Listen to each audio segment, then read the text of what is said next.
Hello everyone, मैं दीपक sir TLC education अड्डा में आप सभी का स्वागत कर रहा हूं।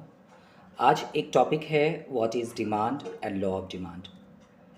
तो चलिए इस वीडियो को हम लोग आगे बढ़ाते हैं। उससे पहले एक छोटा सा रिक्वेस्ट है, यदि आपको वीडियो अच्छा लगे तो मेरे चैनल को ज़रूर सब्सक्राइब कर लीजिएगा और वीडियो को लाइक कर दीजिएगा, एक अच्छा सा कमेंट कर दीजिएगा। Thank you. Before what is demand मैंने टॉपिक लिखा है। डिमांड को समझने से पहले हम लोगों को कुछ चीज़ों पे ध्यान रखना होगा। एक टॉपिक मैंने बना दिया है ये, before what is demand. What is demand समझने से पहले कुछ छोटे छोटे टॉपिक्स के बारे में हम लोग पहले समझेंगे।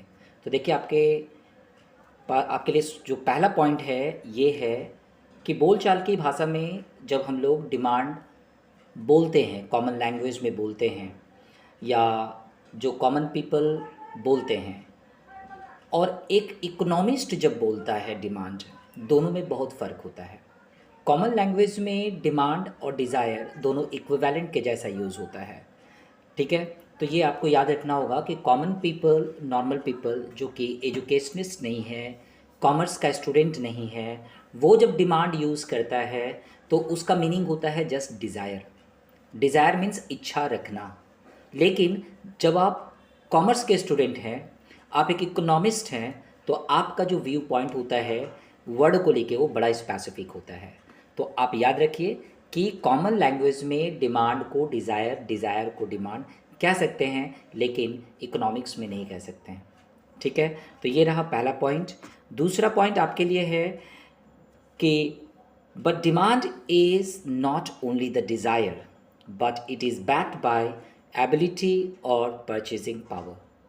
क्या कहना चाह रहा हूँ, आपने देखा कि कॉमन पीपल डिमांड और डिज़ायर को इक्विवेलेंट यूज़ करते हैं, लेकिन इकोनॉमिस्ट वाले जो लोग होते हैं, जो इकोनॉमिस्ट होते हैं या जो कॉमर्स के स्टूडेंट होते हैं, वो डिमांड को एक अलग सेंस से देखते हैं।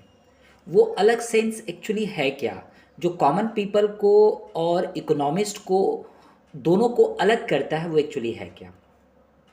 जब डिज़ायर के साथ में परचेजिंग पावर, जिसे हम लोग एबिलिटी कहते हैं, परचेजिंग पावर जिसे हम लोग एबिलिटी कहते हैं, यदि डिज़ायर के साथ परचेजिंग पावर हो, एबिलिटी हो, तब उसे इकोनॉमिस्ट डिमांड कहते हैं।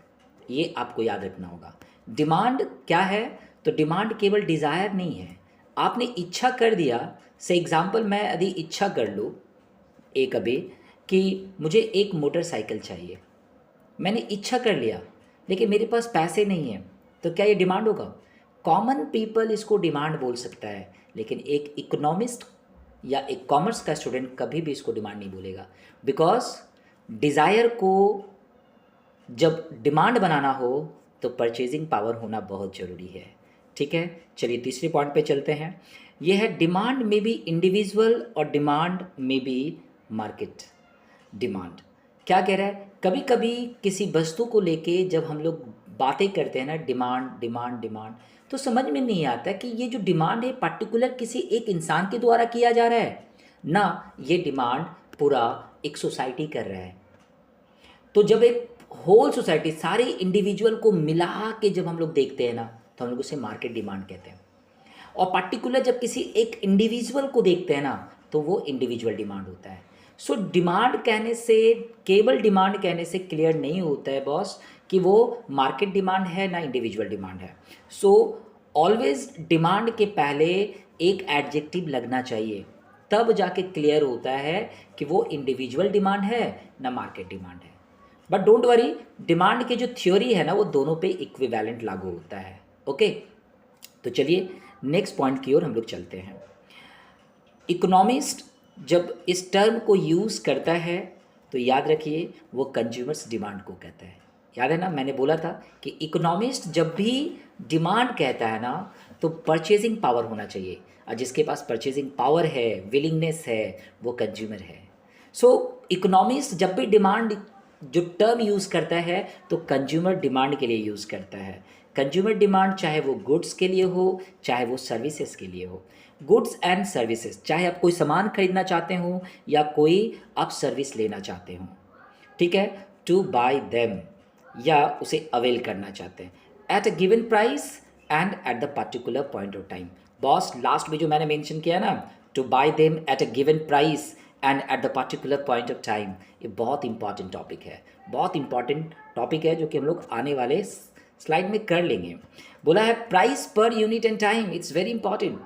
डिमांड, यदि आप कहते हैं कि डिमांड ना 500 है, डिमांड कितना है 600 है, डिमांड 700 है, ये बॉस ये इनकम्प्लीट है। डिमांड को कंप्लीट करने के लिए आपको कुछ चीज़ें मेंशन करनी पड़ेगी। क्या है वो डिमांड? जब आप कह रहे हैं ना, जब आप डिमांड कह रहे हैं तो डिमांड के लिए याद रखिए, डिमांड जब आप कहते हैं ना कि 50 डिमांड है, वो गलत है बॉस। उसको कहना होगा कि डिमांड कितना है, तो डिमांड 50 पर डे है। क्या है? Per day, 50 unit per day demand है। लेकिन ये भी अभी इनकम्प्लीट है। इसको कंप्लीट करने के लिए आपको क्या बताना होगा? प्राइस पर यूनिट बताना होगा।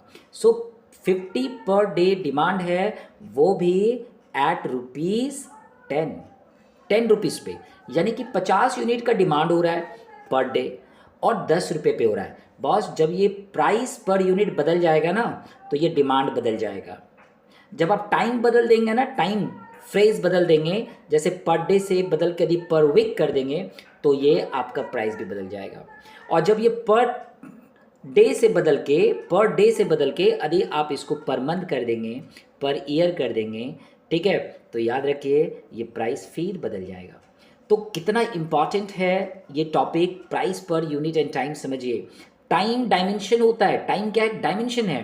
डायमेंशन आपका 1 डे हो सकता है, टाइम फ्रेज भी कहते हैं इसको। 1 डे भी हो सकता है, 1 वीक भी हो सकता है, और 15 दिन को फोर्टनाइट, 1 फोर्टनाइट भी हो सकता है ना, 15 दिन का।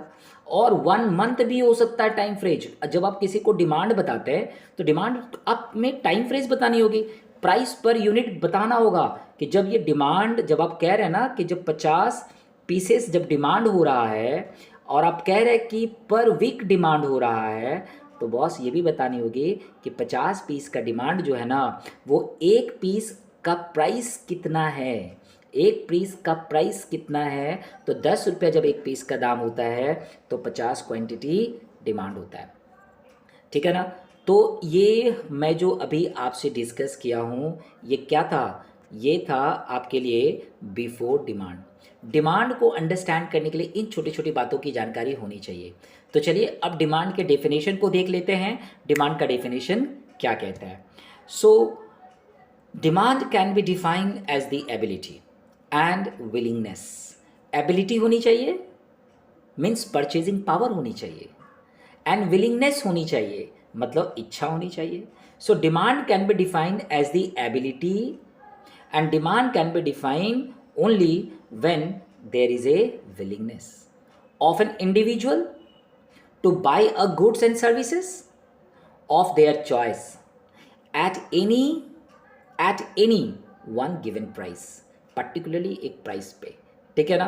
तो यहाँ पे एक छोटा सा आप देख सकते हैं, इसको थोड़ा क्लियर करते हैं।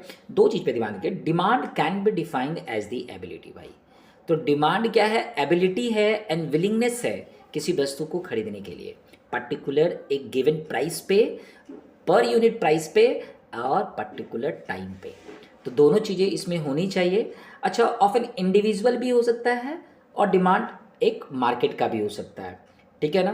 तो ये रहा व्हाट इज़ डिमांड समझने के लिए एक छोटा सा डिस्कशन। मैंने पूरा प्रयास किया कि आपको डिमांड समझाऊं, और इस वीडियो में मैंने आपके डिमांड का जो कॉन्सेप्ट है उसको क्लियर करने का कोशिश किया है। तो आपको ये वीडियो कैसा लगा? यदि आपको वीडियो अच्छा लगा तो अपने दोस्तों में शेयर कर दीजिएगा और मेरे चैनल को सब्सक्राइब कर लीजिएगा। Thank you, bye bye, good bye.